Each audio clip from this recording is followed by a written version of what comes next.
And hello everybody, welcome on back to another episode of Phoenix Wright Ace Attorney.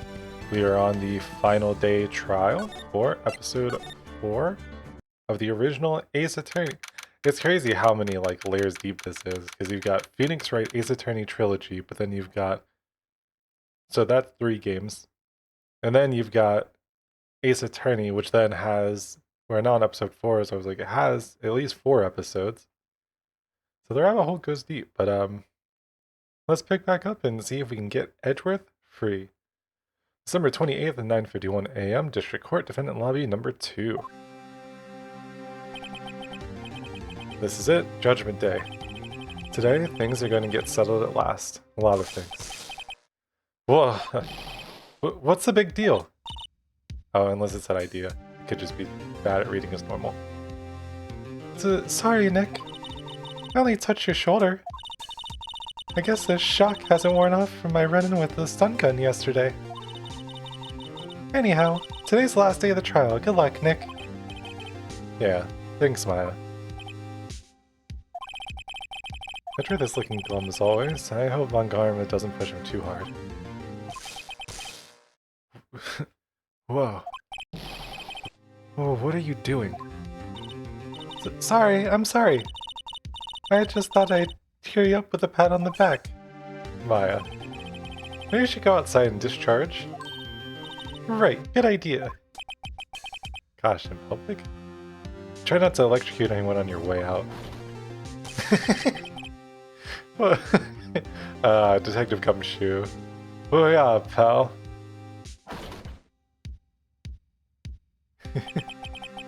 What's gotten into that girl? Detective Gumshoe! Morning, Mr. Edgeworth. Good morning. How'd it go, Detective? Have no fear, as promised, I've captured our runaway caretaker. I just brought him in, took all night, pal. Thanks, Detective Gumshoe, you must be tired. Actually, after the shock I got on the way in, I feel pretty good. Yogi says he's forgotten his own name. But it has to be a lie. Why would he want revenge on Edgeworth if he couldn't remember his past? He does remember, and I'm gonna prove it. Alright. 10 a.m. Court session start. Let's go. Court is now in session for the trial of Miles Edgeworth. The defense is ready, Your Honor. The prosecution is ready. Right. Very well. We've reached the final day of our proceedings in this trial. I ask that the prosecution submit decisive evidence. Understood. Come on, don't be awed into silence by every little thing he says. Very well, Mr. Von Karma, your opening statement. Right. Thanks to Detective Gumshoe's efforts, the boat rental shop caretaker has been arrested. In yesterday's trial, the defense asserted that the caretaker was the murderer. However, the caretaker is yet to confirm this. I would like to ask the defense to cross-examine him as much as necessary. Oh, no. Okay.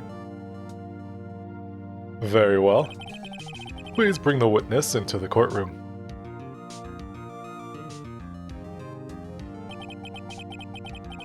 Ladies and gentlemen of the court, I believe you all remember our witness. He lives in the boat rental shop on the lake from where you witnessed the incident. In addition, he has currently lost memory of his name and identity. Witness, why'd you run away yesterday? Witness was not running away, as he will now testify. I see. Very well, please bring your testimony. God, imagine objecting to the judge.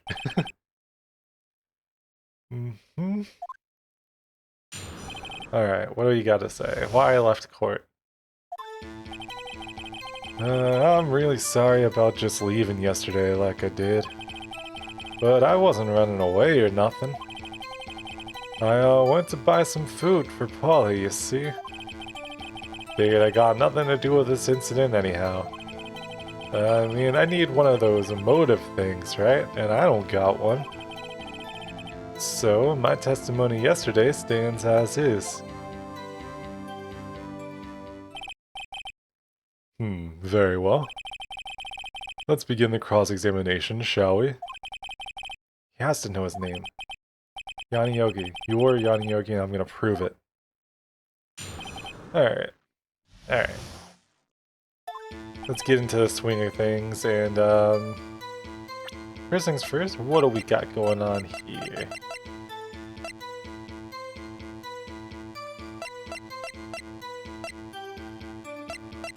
I wonder... Because I feel like maybe we could try showing that, but I don't think that's gonna do any good. I don't think we're far enough in yet. Alright, tell us why you're sorry. I'd call what you did running away and not just leaving. You heard Larry's testimony and realized you were in danger. Yeah, of course. Now, Mr. Wright, there's no need to rush to conclusions. As I said, the witness was not running away. Listen to the testimony. He sure seems relaxed. In fact, they both do, Von Karma and Yanni Yogi. But I wasn't running away or nothing. Then why did you leave? He's just about to say why. Is it so hard for you to just quietly listen when someone else is talking? Yes.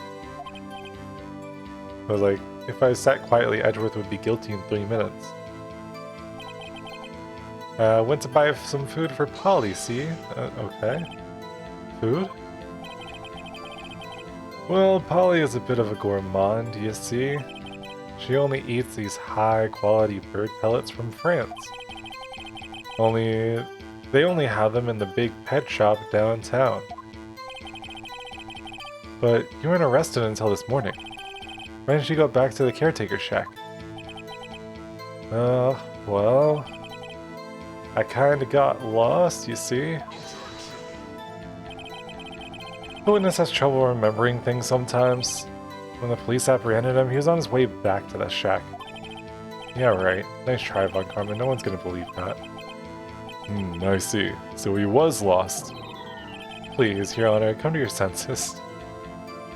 Aw, man, everyone's working against me, huh? You've lost much of your memory, is that correct? Yep, seems like it. Then, how could you know that you didn't have anything to do with the incident? Or maybe you're lying about not having your memory, You know exactly who you are. The witness has testified quite clearly that he has no memory of who he is. If you claim he's lying, then show the court proof. How am I supposed to prove that what's going on in that old codger's head? It's impossible. I'm glad you've come to your senses, Mr. Wright. Very well, witness, please continue. I mean, I need one of those motive things, right? I don't got one. Do we have anything that could prove this is the guy, right?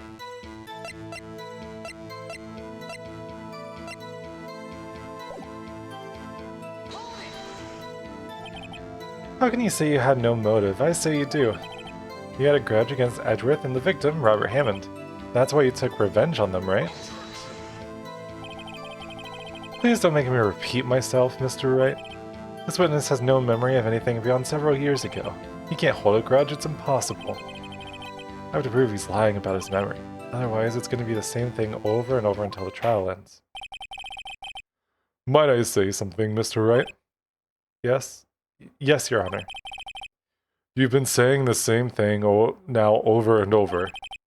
You've been calling the witness's memory of the past or lack thereof into question. But does this really have anything to do with the current case? Of course, Your Honor.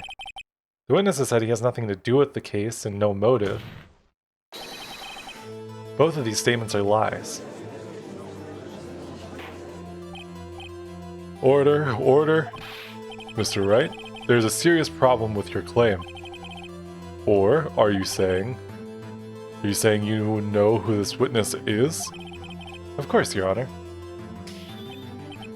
Oh, now this is interesting. I like to know myself, so who is he? Don't play dumb, Von Karma. Mr. Wright, please tell us the witness's name. His name is Yanni Yogi, a former court bailiff. Yogi? That name seems familiar.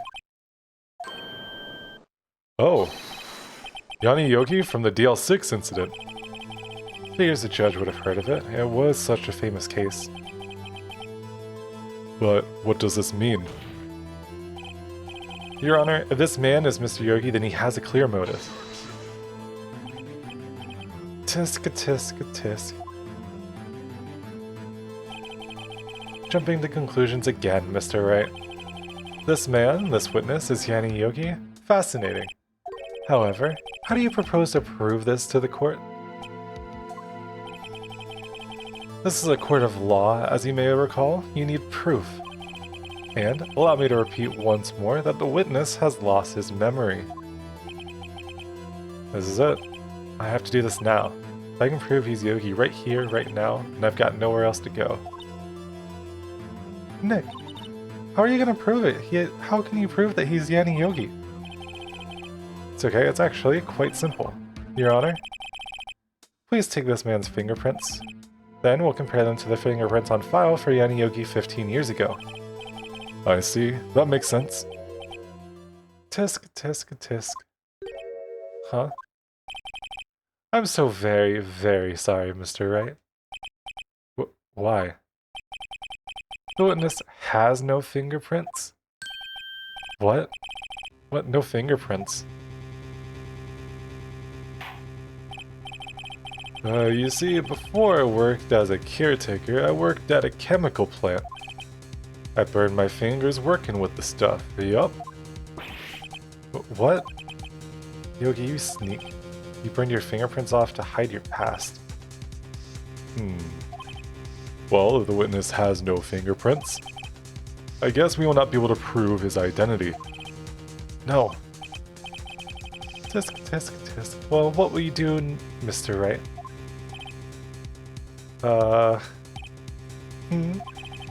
Seems the case has been decided, no? No. I know what happened, I know everything. I just can't prove it. But no, I can't let it end like this. I can't lose. There has to be another way. There's no one who can testify as to who this witness is. No one. Nick, what are we going to do? I didn't even consider that he might have erased his fingerprints. What do I do? Tisk, tisk, tisk. Well, Mr. Wright, perhaps you'd like to cross-examine his parrot for a little comic relief? Yeah, very funny. You're a sore winner, Carla. Wait a second. We can cross-examine, because we just gotta bring up the DL6 incident and it'll be like, I know this. What is it, Nick? No, you're not going to. Your Honor, the defense would like to take Mr. Von Karma up on his proposal. Oh, this... I love this so much. Take Mr. Von Karma up? On my... proposal? Exactly, Your Honor. I would like to cross-examine the witness's pet parrot. Order? Order? Well, what do you think, Mr. Von Karma? Need you even ask? This is a farce, I object. Wait a second. You were the one who suggested I cross-examine the parrot, Von Karma. I have a right to do as you suggested. Well, if you're so desperate, then please be my guest. Of course, should you go through with this, and nothing comes of it, then I hope you're ready for the consequences. Nick, this is crazy. Well, still want to go through with your little game? No, maybe not. I think I would rather just stick at home and... Edgeworth can go to jail, that's fine. Let the parrot take the stand. I will cross-examine her, Your Honor. This is the most ridiculous thing I've ever heard. Von Karma's rigged every person's testimony, every piece of evidence. Except the parrot. She's my last chance. At least, I think so. Bailiff, bring in the parrot? I love how goofy this is. That's quite a bird. Please tell us your name. Name? The witness is ignoring me. It must hurt to be ignored by a bird. Hey, when you've been ignored by everyone and anyone, you know how to suck it up. It's fine. It's not that bad. Very well. Witness? Who is your owner? Please, testify for us.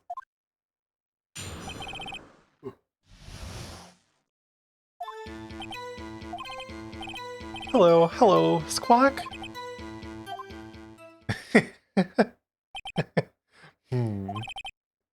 Certainly the most concise testimony we've had so far.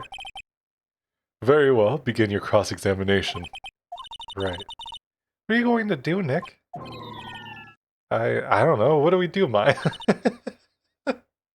Instantly folding and giving up. That's the real. That's what makes everything so realistic at this point. Who is your owner? Hello, Squawk? Well, I guess we're just trying to get some information out. We need to show the judge that our owner is Mr. Yogi. Okay. Witness, you can't just say hello and expect us to get anywhere.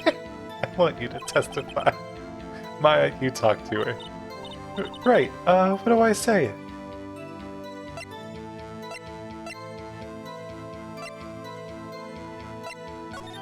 What's your name? Maybe I should get her to say her name. Polly, what's your name?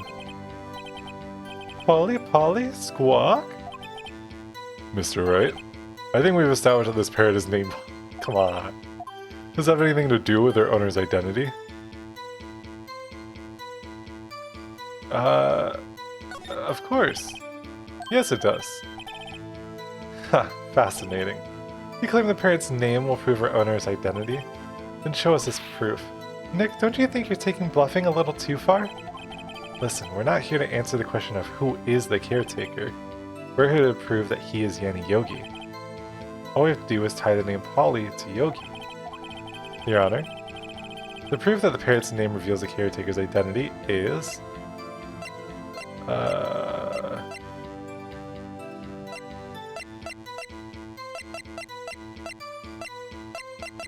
Is there any reason I would know this?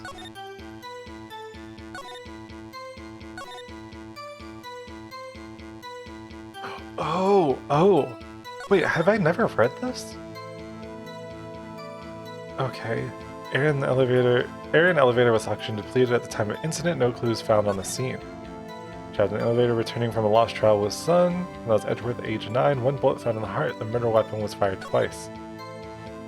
And then Yanni Yogi was a court bailiff trapped in an elevator with the Edgeworths, memory lost due to oxygen deprivation after his arrest. Fiancée Polly Jenkins committed suicide. Oh. Okay, so I was totally just... Huh. The DL6 case file? That's quite a large file you have there. Which page is this proof on, then? Show us or stop wasting our time. Very well. Mr. Wright, please show us the page. Where in this file is the information connected to the parrot's name?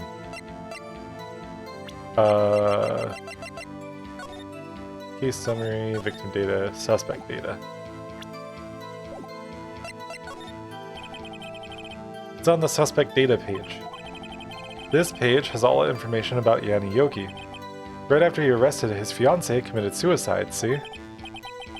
Indeed, it does say that, yes. What was his fiancée's name? Polly Jenkins. Polly? Exactly, Your Honor. He wanted to remember the name of his fiancée who had committed suicide. That's why he named his parrot after her. I see. I guess that is possible. A mere coincidence, that's all. My granddaughter has a dog she calls Phoenix. Well, Mr. Phoenix, right? Does this make you my granddaughter's fiancé? She's only 7 years old. Indeed. Alone, it is a little weak for evidence in a murder trial.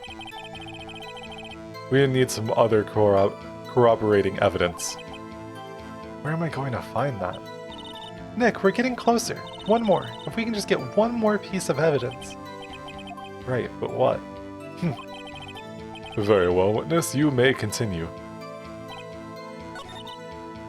Well, I guess we should try to get some information on her. Okay. Can we present anything to you? Does that matter? I'm assuming not.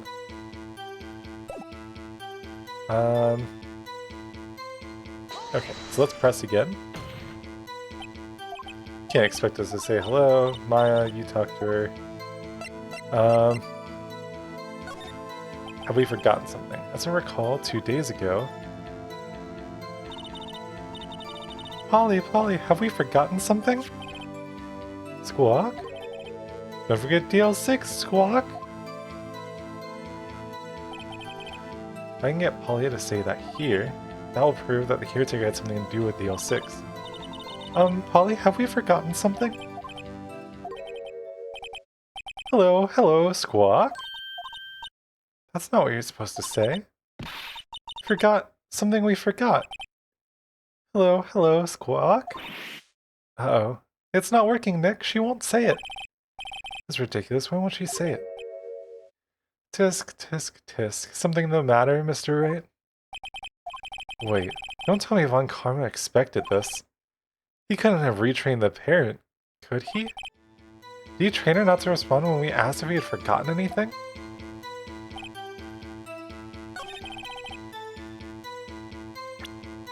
Okay.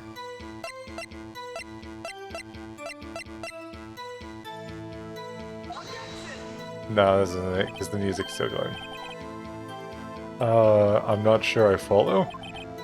Clearly, conscious. I thought... You don't sound very convinced, Mr. Wright. Objection overruled. Yeah, fair enough.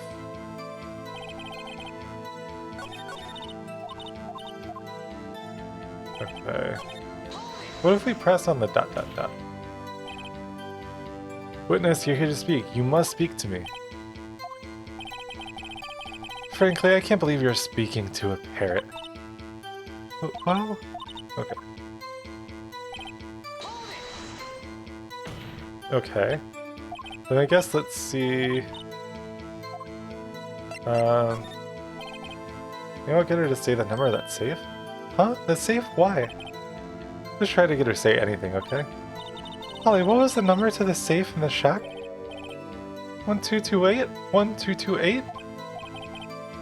My, what a reckless parrot. Well, Mr. Wright, you aren't claiming that this number has something to do with the caretaker. Actually, it does. That's why I had her say it. Ha! Ridiculous. How can the number to a safe tell us who the caretaker is? Show us your proof. What could possibly link this number to the caretaker's true identity? Ooh, that's a good question. Good question. That's a good question, which I don't think... Oh, no, wait. Okay, hold on. 1228. I recognize that. Interesting. The DL6 case file? What is this obsession you have with that case? Mr. Wright, where in this file is something relating to the safe number. Case summary. It's on the case summary page. The case summary? Specifically, the date on which the DL6 incident occurred.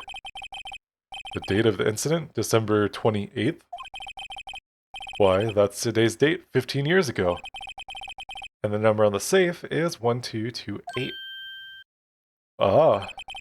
He used the date of the DL6 incident as a number for his safe, Your Honor. That's actually super... Huh. One thing I do love about how everything's been constructed so far in this game is that it's like little bits and pieces like this have been sprinkled out, so you could have definitely made the connections earlier if you weren't just dumb like me. But it's actually, I think that's super well done. I love anything that gives you a chance to like get more information if you just happen to make the right connections. Or, it all just makes sense, like, retroactively. That's how important that date was to him. I see. It certainly is an interesting coincidence. People often do set their secret numbers to dates. There's not tangible proof. I set my ATM's number to 0001 because I'm number 1. There's nothing to do with the date. Nothing. That's enough. I think we've reached a conclusion here. This is a mere coincidence, that's all. True, that is a possibility. However, 2 coincidences at the same time seems more like a pattern to me. What are you saying? Summon the caretaker of the boat shop. Immediately. Witness, tell us your name. Wait, this witness, he doesn't remember. No, it's okay. I've accomplished what I wanted to do. I'm done. Nick, he looks totally different. This is the real Yogi, I think, finally. He's been acting feeble to hide his true identity. Acting for 15 years. Well, let me ask you again. Please state your name for the court. My name is Yanni Yogi. 15 years ago, I served as a bailiff in this very court. Order, order. Yanni Yogi? So, was it you who killed Robert Hammond? And tried to frame Miles Edgeworth for his death? Yes, it was me. I did it. They put me on the witness stand 15 years ago. Robert Hammond, he said I was mentally unsound. He told me it would make me innocent, get me off the hook. So I pretended to have brain damage. I was innocent, really, but he didn't believe me. We won the trial, but I lost everything. I lost my job, my fiancé, my social standing. Then, this year, 15 years later, a package arrived. It was a letter and a pistol. The plan was written out in careful detail. It was a plan for me to take my revenge on the people who ruined my life. I didn't care who had sent it. I thought this was my chance after 15 years, this was it. Finally, a chance to have my revenge on Robert Hammond and Miles Edgeworth. I have no regrets. Wait a minute. Revenge against Miles Edgeworth? What do you mean? I'm not at liberty to speak on that matter. Why don't you ask Mr. Edgeworth yourself? Anyway, I admit it, I was the one who killed Robert Hammond. We did it!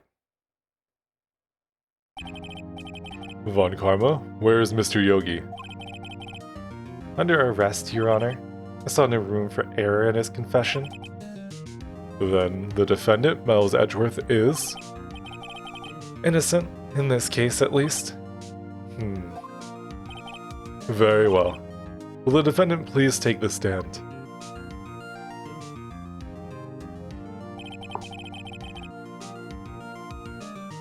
There are a few mysteries left unsolved. Still, you are cleared of suspicion for this particular case. So I'd like to pass judgment on the murder of Mr. Robert Hammond. Every time I always want to say Richard Hammond. Any objections? I don't believe it. Why isn't Von Karma saying anything? Very well. This court finds the defendant, Mr. Miles Edgeworth, not guilty. We did it! And I'm sure we'll get to celebrate without being interrupted by Von Karma telling us that there's another thing to consider. That is all. This court is adjourned. Yeah. Did someone just say objection? It wasn't Von Karma. Wait, that means... No. Edgeworth? Your Honor, I object to your judgment. What do you mean? I'm not innocent at all. As we have heard, Yanni Yoki killed Robert Hammond in revenge. But revenge for what? Nick! Edgeworth is trying to confess. He's gonna say he's guilty. He's gonna tell them he was the murderer in the DL6 incident. He's gonna tell them he killed his own dad. What do I do?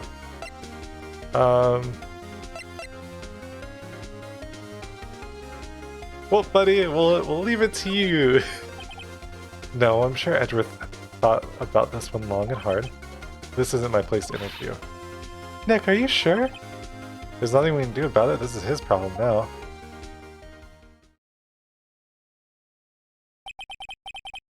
For 15 years, I had a reoccurring dream. A nightmare? It's only a nightmare, that's what I told myself. But now I know it wasn't a dream. Yanni Yogi wasn't the killer. You mean in the incident where your father died? From the distance of the shot, it wasn't suicide either. Everything was as clear as the day. The murderer? The criminal in the DL6 incident? It was me. Your Honor, I confess my guilt. I'm guilty for DL6, the statute of limitations of which ends today. The culprit is me. Order, order! This is certainly unexpected. The defendant, declared innocent, is confessing to a different crime. Crime for which the statute of limitations runs out today. I'm not really sure how I should deal with this. It's obvious. We hold a trial right here, right now. We try this man for his crime of 15 years ago. I think I would like to have a 5-minute recess. During this time, I will consider the appropriate course of action to take. Court is adjourned.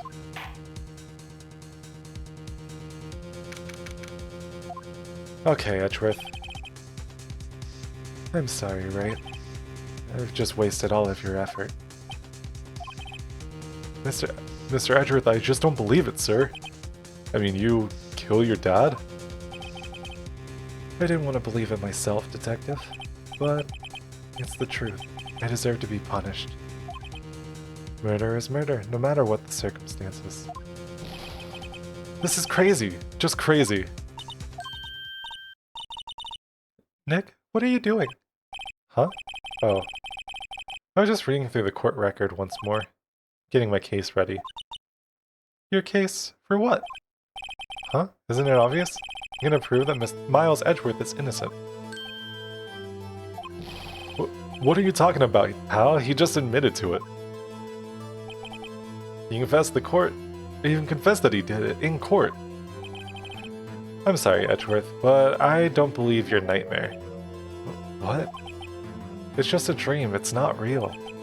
The truth is right here in this court record. In any case, tighten your belt, the real fight is just beginning. I'll prove you're innocent, trust me. Right. Oh, it completely isn't flattered that way.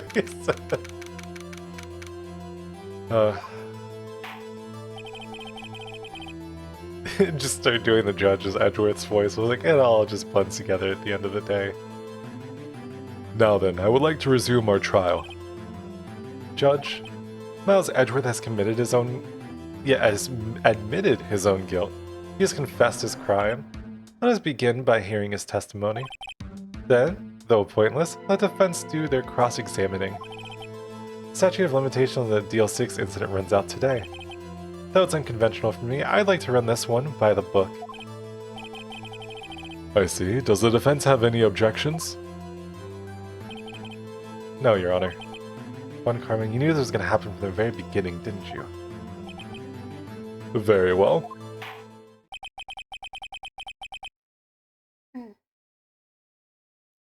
Will Miles Edgeworth take the stand? Get up, stand up. Will the witness state his name and profession?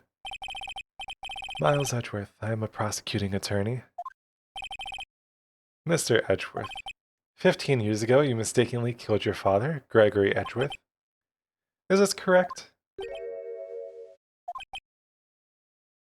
It is correct. Then testify about this matter to the court. When Edgeworth was telling me about his dream yesterday, I noticed something. One detail didn't quite fit. That will be the key, but only if I can get it to work. Please, please.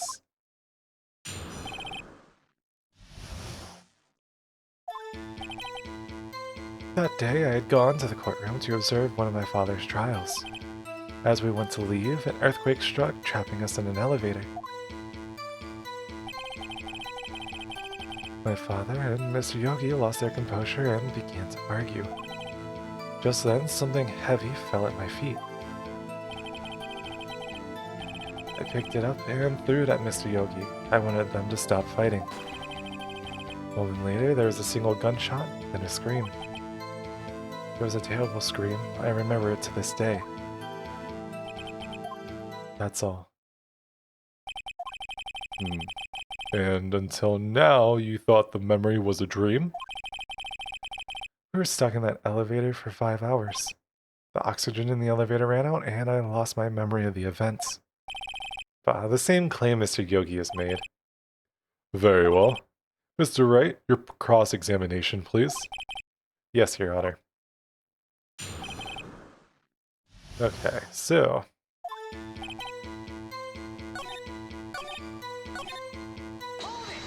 I think it's gotta be something with a gun, right? What was it? The pistol? I assumed it was the bailiff, Yanni Yogi's.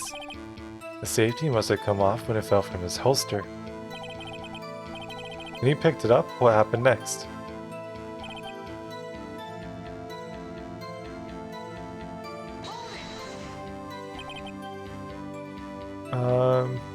Did you know it was a pistol when you threw it? I think I knew. I knew it was dangerous. But the air was getting so thick, I panicked. So, you're saying that you threw the pistol at Mr. Yogi? I was in a daze.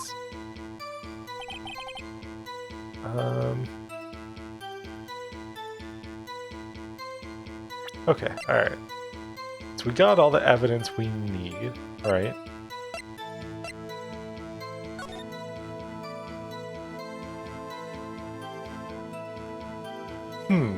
Hold on.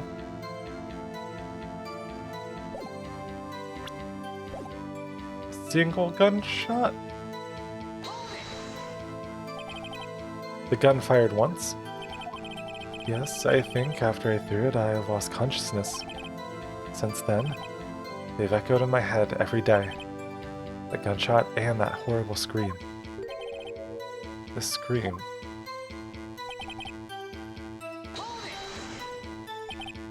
To this day? Yes, I can practically hear it now. I doubt I will ever forget that scream as long as I live. Here it is. One part of the testimony clearly contradicts the evidence, but I don't know what it means. Better find out quick.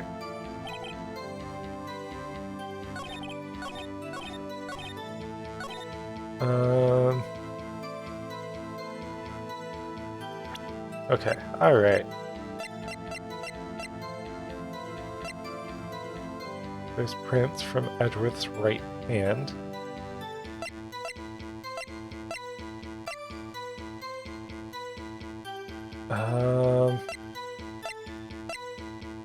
I mean, if he'll...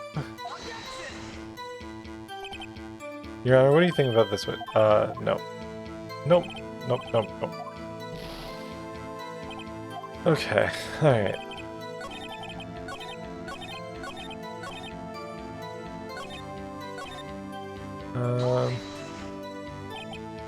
What did you do then?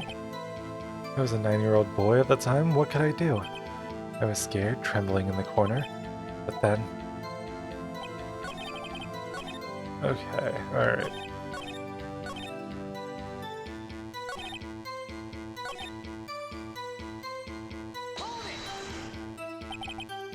This day, yeah, right here, blah blah blah, there it is. Okay, but that's just what he says at the end. What was the trial your father was involved in on that day? I don't remember things very clearly. Only 2 things. I know my father lost, and then Mr. Von Karma was a prosecuting attorney. Mr. Von Karma, you were handling that case? It was 15 years ago, I don't remember the details. That was when Edgeworth pointed out the problem in Von Karma's evidence. Would it leave? Okay. So, there were 3 people, including yourself, trapped in that elevator? Yes, myself, my father, and Yeni Yogi.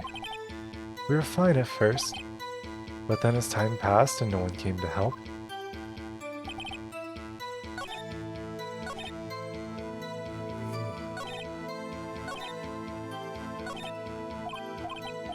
Okay, so something contradicts. I think I am just clearly missing it, right? The only thing that would...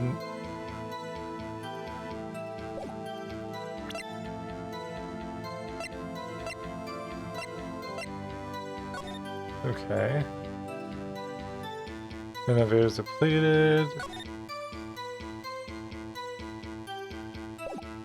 Okay, alright. So it was like... Oh, okay, okay. Hold on. Alright, so we present the case file. There we go. Are you sure you only heard 1 gunshot? Yes, I am sure of that. I heard the shot and the scream, then everything faded. I was unconscious until our rescuers came. I see. No, Your Honor, unfortunately, you don't. Look at this file one more time. This plainly contradicts the witness's testimony. You do enjoy dragging out that file, don't you? I don't accept this evidence unless you can tell us what page it's on. Which page contradicts Miles Edgeworth's testimony? Look at the victim data in this file.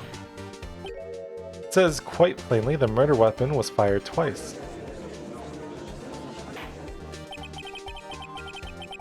Miles Edgeworth only heard 1 gunshot, yet the murder weapon was fired twice. The first shot was accidental firing when the pistol was thrown. So, who fired the remaining shot?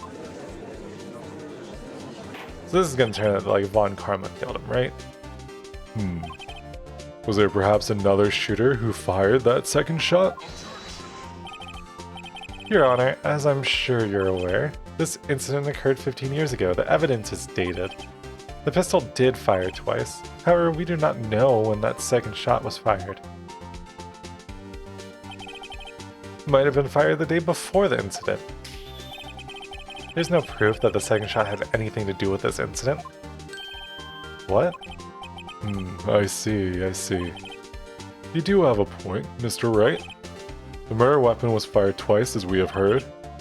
One of those shots was fired by the defendant, a boy at the time. Do you have any other proof that the shot fired had something to do with the case? Yes. Your Honor, I think I will be able to show you proof. What? That's impossible. Now, Mr. Von Karma, save your surprise for after you've seen the evidence. Very well, Mr. Wright, show us your proof. You have evidence of the second firing of this pistol is related to this incident? Yes. I'll do that with this. Look at this photograph. Look at this photograph. This is a photograph of the scene of the crime 15 years ago. I can see that the victim laying down there is Gregory Edgeworth. This proves the murder weapon was fired twice at the time of the incident. This photo proves it. So let me get this straight. This photo proves 2 shots were fired? Where?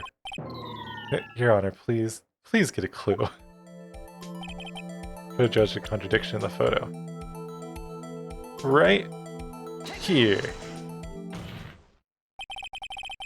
As should be obvious, the contradiction is here. I see, a bullet hole in the door. Your Honor, Gregory Edgeworth was killed by a shot from the pistol. Yet there's also a bullet hole in the elevator door. We also note the murder weapon was fired twice. Thus, someone other than Edgeworth fired that second shot. Order, order. Mr. Wright, what are you driving at? It's simple, Your Honor. At the time of the incident, 2 shots were fired. One went into Gregory Edgeworth's heart, the other hit the elevator door. Remember that the defendant lost consciousness after the shot he fired rang out. In conclusion, we must agree that the second shot was fired by someone else. Mr. Wright, but who could that someone else be? The murderer, of course. I knew I should have stepped in before your wild fantasies got out of hand.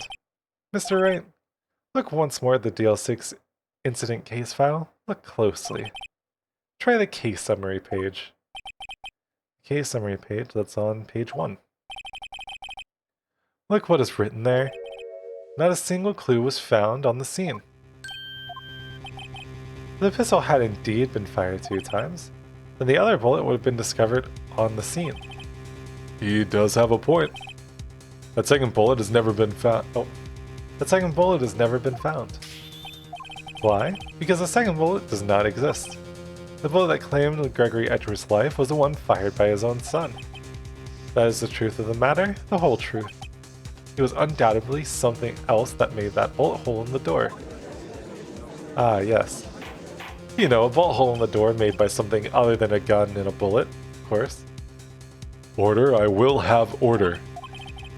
Mr. Wright has proven one thing to us quite clearly, that the murder weapon was fired twice at the time of the incident. However, as Mr. Von Karma says, the second bullet was not found. It is highly unlikely that the police merely overlooked the second bullet. So, all we have is the single bullet fired. I'm afraid I have to discount the defense's claim. Tisk, tisk, tisk. I praise the judge for his wisdom on this matter.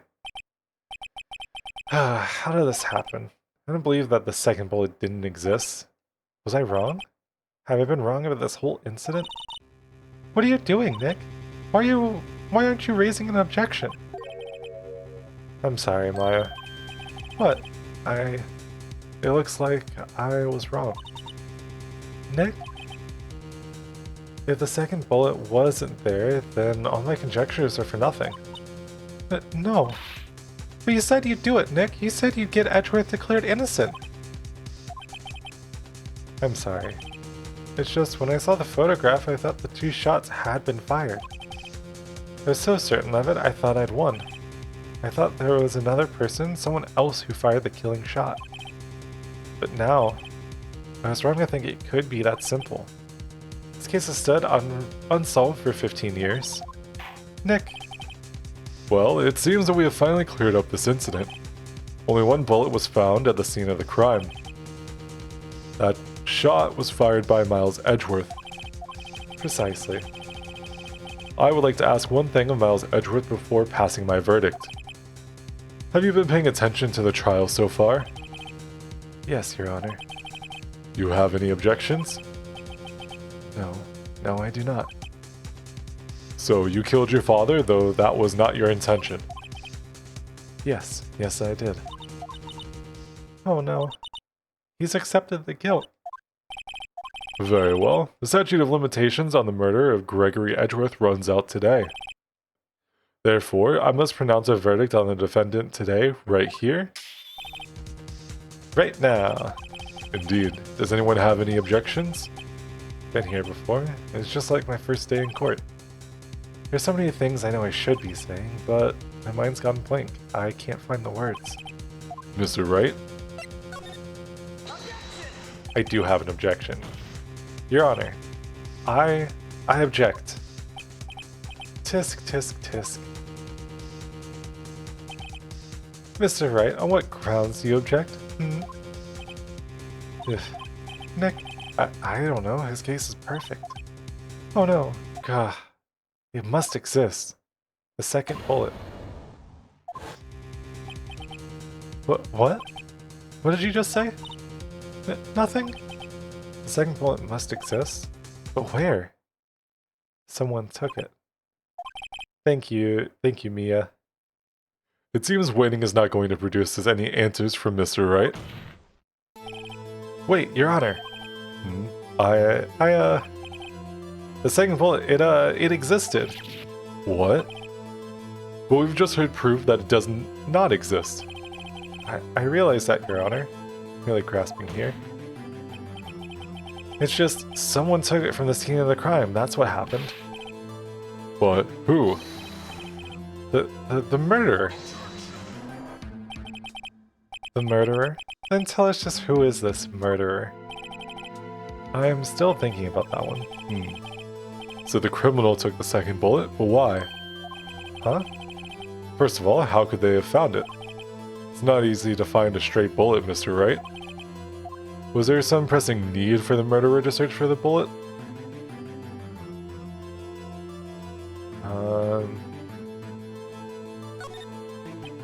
Of course there was a need, that's why they took it. What possible reason could they have had? Well, the reason the murderer took the bullet away from the scene with them is... maybe they thought that bullet would be used as proof? Proof? It was a special bullet, so they took it with them. If that was the case, then they should have taken the bullet from inside Gregory as well. Huh? Why would they only take one of the 2 shots fired? Oh, right. Mr. Wright, have you really thought this through? I'm gonna have to put it like, okay. This isn't going so well. Okay, so I think them saying something about it being a special bullet is like hinting that the murderer didn't need it. Why would the murderer spend the time to look for the stray bullet? I haven't got a clue. What's wrong, Mr. Wright?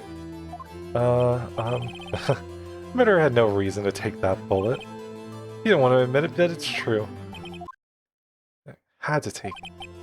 Had to take it? The murderer? What does that mean? You're thinking too normal. Think crazy.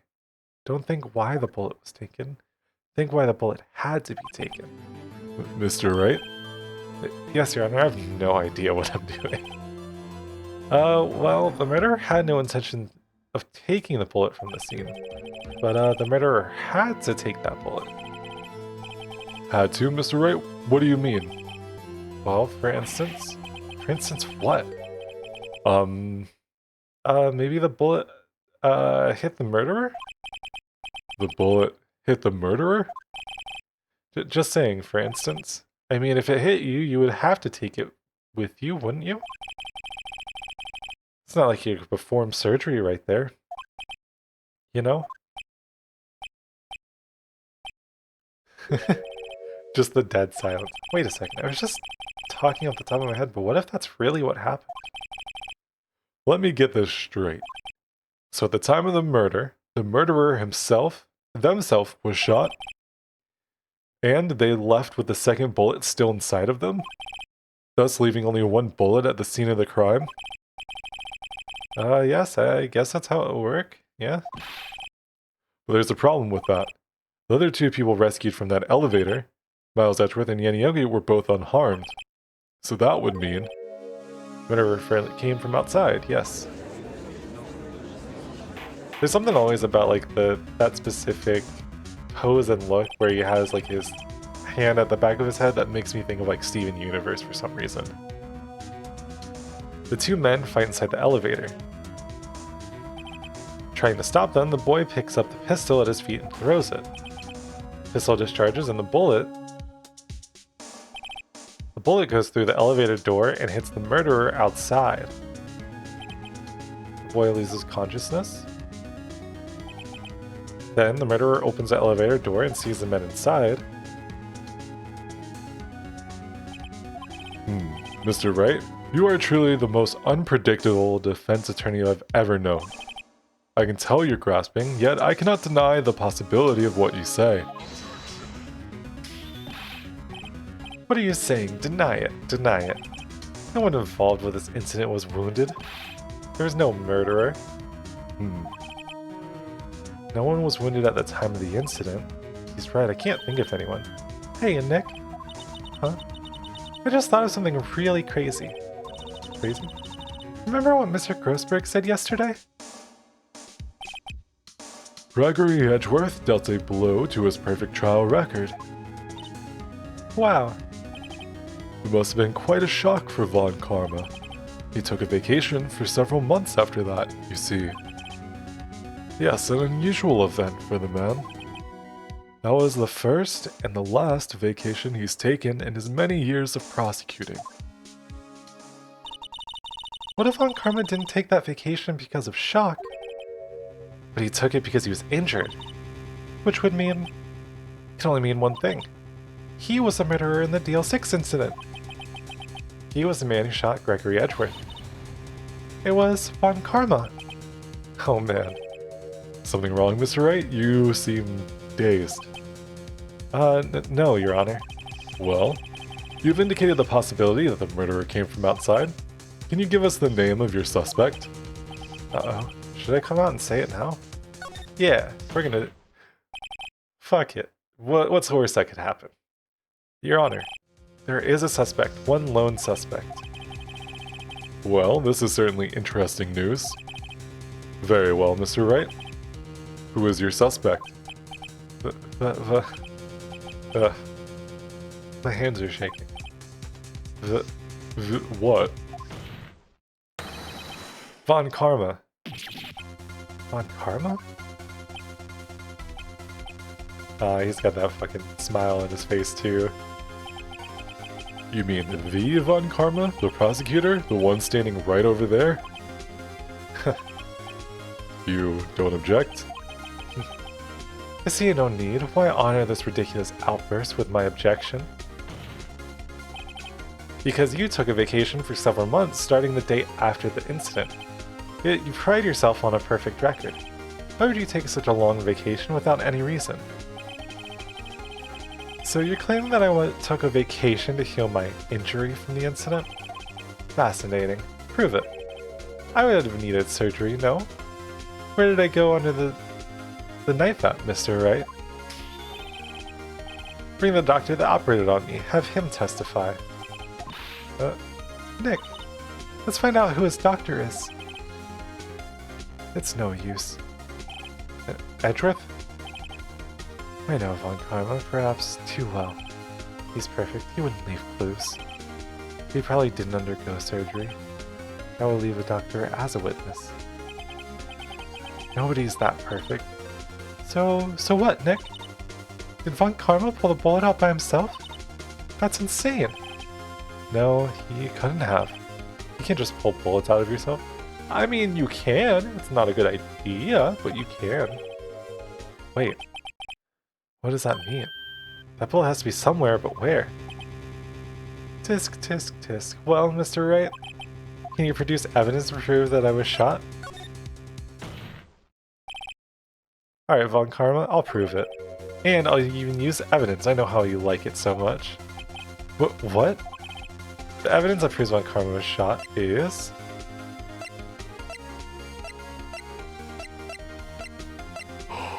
We're gonna use the metal detector.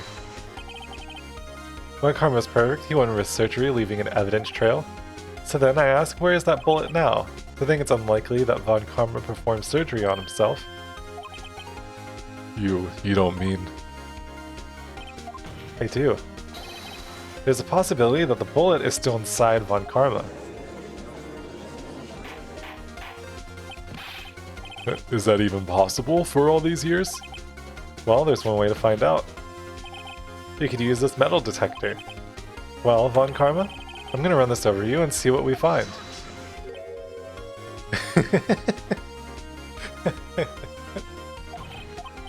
I refuse. You refuse? But refusing this means... You acknowledge that the bullet is still inside you? Yeah, we got him on the ropes now. Order, order, order!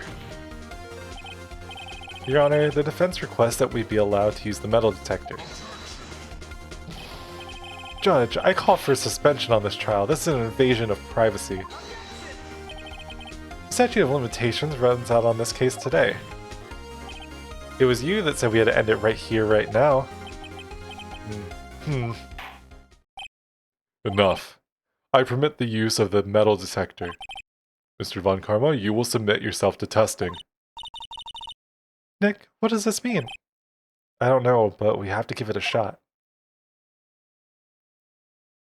They're gonna make... There's just a mini... Okay.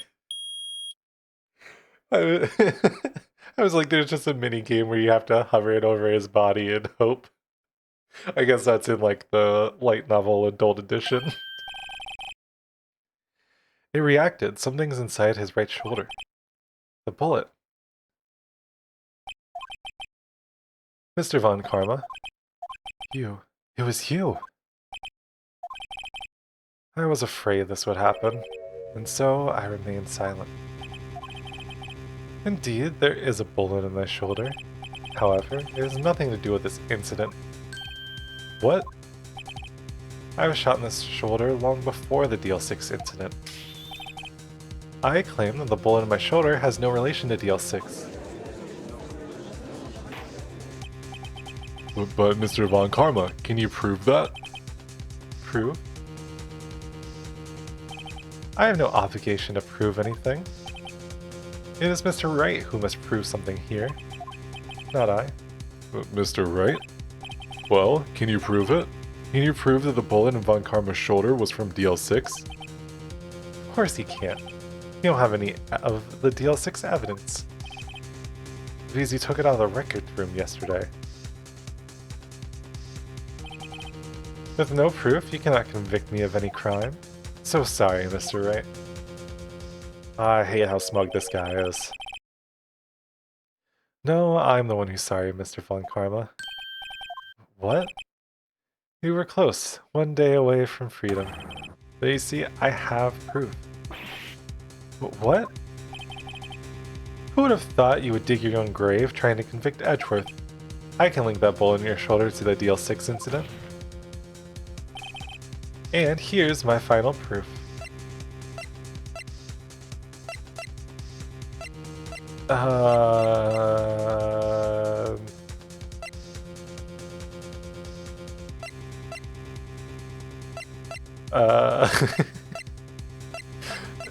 So you know Phoenix.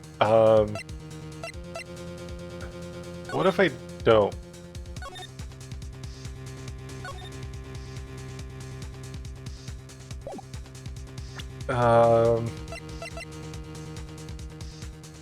Murder weapon fired 3 times bears prints from Edgeworth's right hand.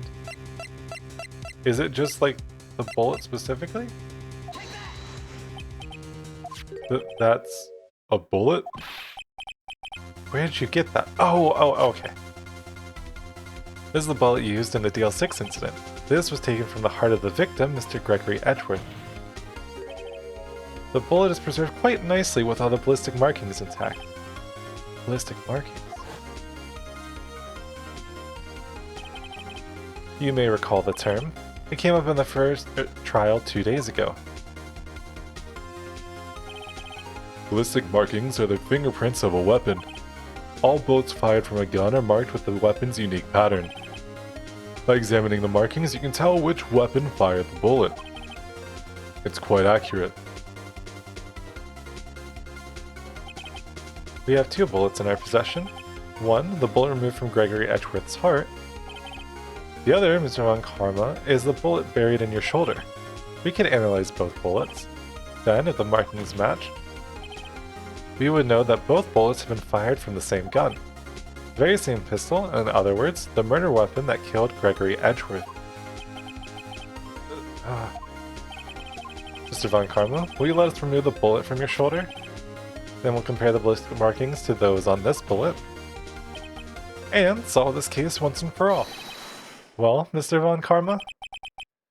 Going Super Saiyan mode. Lots of yelling. I wonder if Edgeworth will remember that scream. Oh, okay, yep. Called it. That scream. I've heard that scream before. Wait, I know. Help, I can't breathe. Quiet, I said quiet, you're not making this any easier. Stop breathing my air. I'll stop you. Stop breathing my air. Get away. Get away from my father. Bang.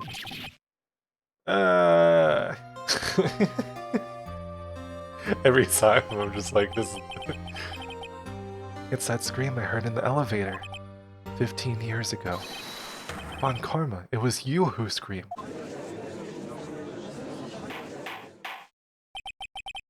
Mr. Von Karma?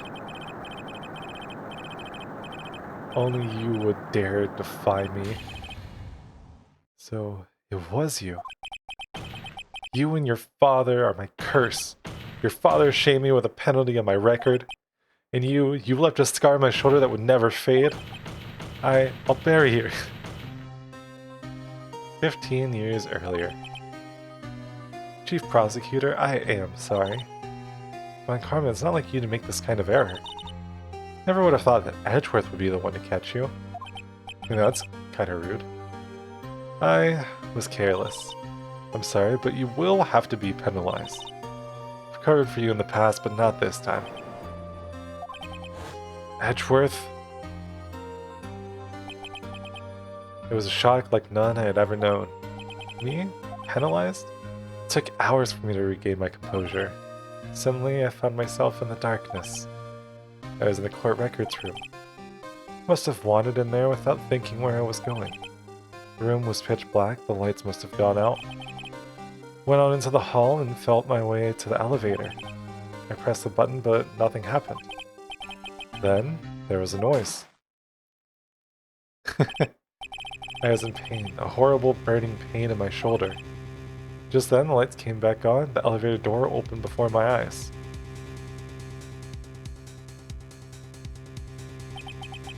Saw 3 people inside, all laying unconscious from oxygen deprivation. Much to my surprise, a pistol lay at my feet. I knew then it was destiny. Merry Christmas.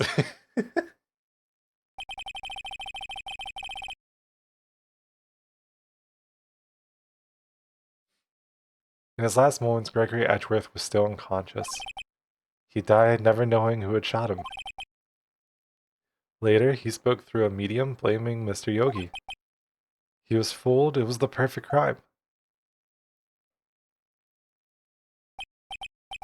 Tisk, tisk, tisk. Who would have thought another man would have come to open that elevator door? Judge? What? What are you doing? Do your job, bring an end to this miserable charade. Now, end it. Very well.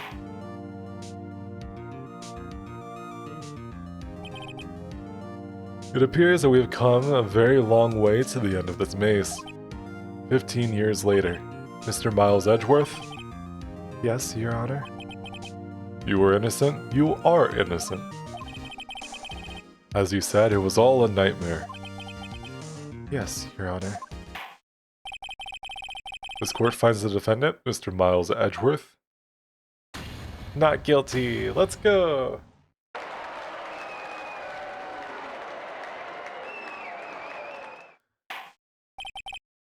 That is all. This court is adjourned. Let's go. We got him off twice in one day. Oh, oops. Ignoring that phrasing. Nick, we did it. Did you see his face? Von Karma looked even paler than usual. He's pretending to be all cool, but you crushed him, Nick. Crushed. I gotta say, I'm impressed. It was pretty close, though. I was sure we had it. I know, I was on the verge of tears the whole time myself. But now it's all just a good memory. So, it's finally over, Edgeworth. Right. Yeah. I'm not sure how to say this. I know. Try thank you? I see. But thank you, right? You're welcome. I think you could have done better with that. Sorry. I'm not good at this sort of thing. You got a lot to learn, Edgeworth. She's got you there. Ooh! Amazing, pal. You pulled through just like I thought you would. Never forget this one. I owe you one, pal. And tonight, let's party. Dinner's on me. Yeah, my salary went down a bit this month. But who cares? See, Mr. Edgeworth, you should take a lesson from Detective Gumshoe. That's how you say thank you. I see. Woo! I feel foolish. Don't worry, take it a little at a time, you'll get used to it. It's been 15 years since I've seen Edgeworth this unguarded. Hey, y'all. Lotta. Y'all were great in there. Thank you. Yo, Edgeworth, congrats. Thank y'all very much. Knew you were innocent from the start, of course. Just look at you. You wouldn't stick your hand in the cookie jar even if no one was there. You were the witness on the first day of the trial, weren't you? Yeah, well, let bygones be bygones, eh? Speaking of which, what are you doing now, Lotta? Who, me? Oh, I went back to college. Gave up trying to be an investigative photographer pretty quick. Really? That's too bad. Huh? Isn't that the hot dog guy from the park? Huh? Oh. It's over, Nick. My life is over. Always about you. Why the sad face, Larry? What happened now? Oh, Nick, I'm not long for this world. You don't look sick. It's Kiance. She's gonna live in Paris. Paris, Nick. She's leaving me behind. Should have seen that coming. Yo, Edgy, there you are. Yes, here I am. Congrats, Edgy. Here, a little gift from me in celebration. Celebration? That's unusual for you. Hey, Buds, he came along tonight too. My treat, pal. Oh, you come along. Huh? Thanks. Looking forward to it. Yo, Nick. That's the suit that questioned me. When he says treat, that's not police talk for prison food, right? I think you'll be fine, Larry. Right? Yeah? What's up? That envelope Larry gave me, it's got money in it. Well, yeah, that's not strange. People give money away to celebrate sometimes. It's $38, right? Oh my god, it all comes full circle! Huh, what a weird amount. I mean, it's not a little, but it's not a lot either. $38 exactly? And Nick! Wasn't that exactly the amount of lunch money that is stolen from Mr. Edgeworth in school? $38. No. No, Larry, it was you? What are you so surprised about, right? Huh? Larry was absent that day from school, right? That doesn't automatically rule him out as a suspect. What? Think back to that day 15 years ago. Larry took the day off, but he was so bored he came into school anyway. Then he saw the money lying there, and the rest is history. I never was good at history. I hate it. Edgeworth, you didn't know, did you? I suspected. I just couldn't picture Larry protecting you like he did that day. Everyone else was saying you did it, the whole class was against you, remember? Yeah, too well. Right, you may not know this, but we used to have a saying back in school. When something smells, it's usually the butts. I know. Really, right? I'm surprised he didn't figure it out. Well, this sure is an unexpected turn of events, eh? Edgeworth. You should have told me. Now, Nick, it was 15 years ago. Don't you think the statute of limitations has run out, Mr. Edgeworth? I'd say so, yes. There you have it. Where does that leave me? I became a defense attorney because of what you two did. Well, you've always been something of an insufferable emotionalist. Yeah, and you get worked up too easily, too. Death. The death sentence for both of you. Man, if only I'd known I'd never become a prosecutor. The same goes for me, only the other way around. For the longest time, I thought I might have killed my own father. I thought I might be a criminal. I became a prosecutor in part to punish myself. If I had known the truth, I might have become a defense attorney after all. Edgeworth. Want to switch, right? Hey, I'll line up, I'll take a photo.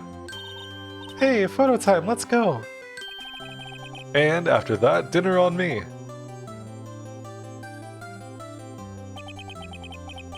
Detective Gumshoe took us out on the town that night. We celebrated Edgeworth's newfound freedom, even though Edgeworth himself was still in detention. we we went out to celebrate, but it just poor Edward is stuck actually in detention. That's tough. And now we're at December 29th. Ooh, we had a nice long night, huh? Wow, I went a little overboard yesterday. My head hurts. Huh? It's only 5? Maybe I should go back to sleep. Hmm? What's this? A letter? Good morning, Nick. You were really impressive yesterday. Seeing you... It made me think about what I'm doing here. I'm a spirit medium, in training of course. I wanted to help Mr. Edgeworth too. I wanted to help you. But I couldn't, I was useless. So, I've decided to go back to my training. I'll become a full-fledged spirit medium for starters. I couldn't say it to your face, so I left this letter. Goodbye, Nick. Oh no. Goodbye? What time is it? Ah, the first trains from the mountains have already left to the station.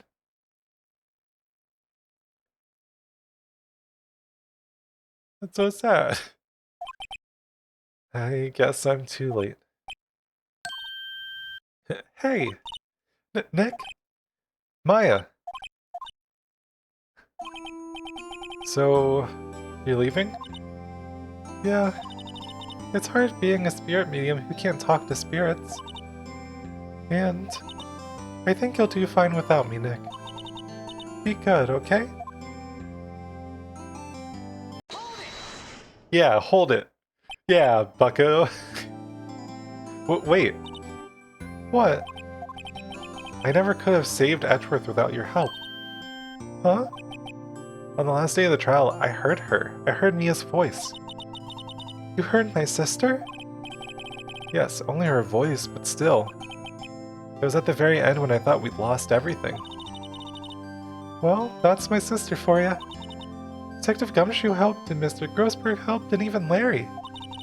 I'm the only one who couldn't help. I was useless, Nick. But you were the one who stopped Von Karma, Maya. Huh? I didn't do anything. All I did was wander around in a daze. Sorry, but I have evidence that you helped. Evidence? Yeah, it was literally... a bullet? Von Karma was convinced he had taken all the evidence pertaining to DL6, but you were the one who rescued that last piece of evidence we needed. This was a bullet that put an end to Von Karma, and you were the one who gave it to me. Nick. Thanks, Maya. I couldn't have done it without you. I'll be back soon. Huh? I'm going to complete my training and come back. Okay, I'll be waiting. Of course you will. You can't run the office by yourself. You're hopeless. Come on. You can't do that to me. I don't know about that. Alright, well it was sad, but good riddance. So, this is it. See you soon, Maya.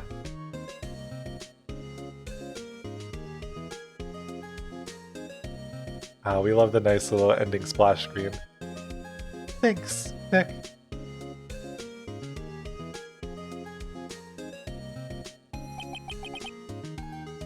And so my story ends. Time to turn a new page. And say goodbye to the novice defense attorney that I once was. Now, a new story begins.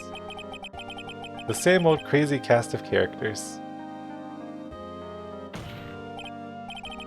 Huh. Don't think you've graduated yet, amateur. Mr. Wright, perhaps you'd like to rethink that claim? Yes, Your Honor. Uh-oh, I got a bad feeling about this.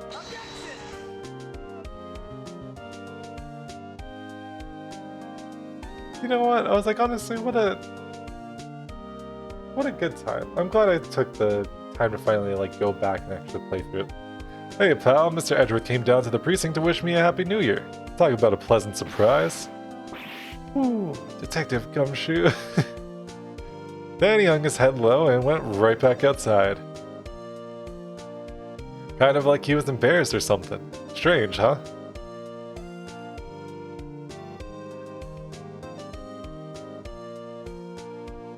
Not gonna lie, I also love that the ending is just like... Days of their lives. Huh, Nick? Nah, I haven't seen him lately. Who, me? I've been working at a cheese shop. That Missy's a nice lady, but not exactly what you'd call a cheap date. Huh? Oh, she's in Hawaii right now, yeah. This guy always just somehow dating models, but also never getting to actually date the models. Who? Right? Yeah, I remember him. I hear he's been busy lately. You know, not to ring my own bell, but I sort of taught him everything he knows. Sure, he's grateful. I do not remember if he was in this at all or if I had a voice for him. I do not recognize that man in the slightest. Phoenix Wright. Ah, the defense attorney for whom I wrote that affidavit for. Oh, you should know I've taken over management of the Gatewater Hotel recently. Should you be in the area, please stop by. See, I remember him. I remember... Love being bad at remembering things sometimes, because it's fun situations like that. But, oh, it's you. Phoenix Wright? Ah, yes, Mia's understudy, was he not? I wonder how he's doing, haven't seen him of late. Ah, the days of my youth, like the scent of fresh lemon, you see? Nothing quite like having to speed read all of the stuff, trying to keep the voice acting up. Phoenix, right? Is he an actor? Well, I'm not buying it. You can't be a star with a name like Phoenix. Do you know they're finally... Oh yeah, okay, well we're never catching up with this one. something, Hammer... Yeah. Good job.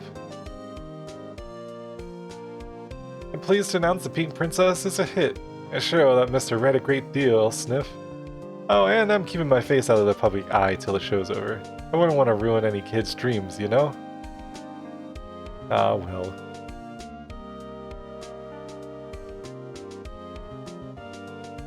Has a really will-do attitude, huh?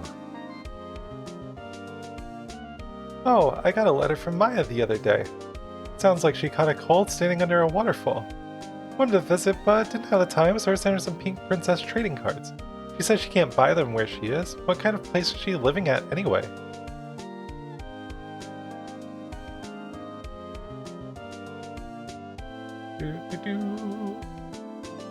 Boppin'. Oh, I was gonna say vibing with this music. Great. Who's that? You wanna talk? Let's talk Pink Princess, alright? But, you know, I snuck into the studio the other day. And I saw her, the one inside the Pink Princess suit. What a dog. It was kind of a shock for a boy of my tender age. Tough. Absolutely brutal.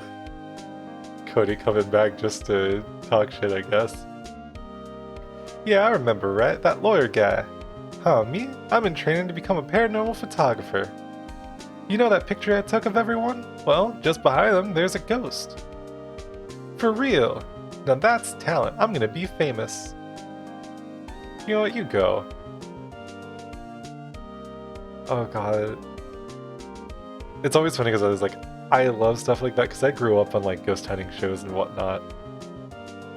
Oh yeah, literally Mia's just hanging out there.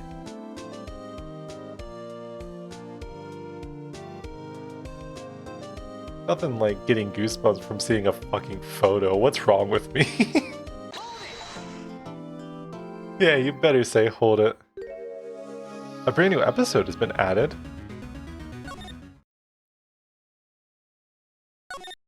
Okay. Alright. Okay, well, you know what? That's a good place to call it, though. I really was not expecting there to be more, but let's go. So next time we'll pick up on the start of episode 5. Thank you so much for watching. Hopefully you enjoyed. If you did, don't forget to like, subscribe, and all that fun jazz, and I will see you in the next one.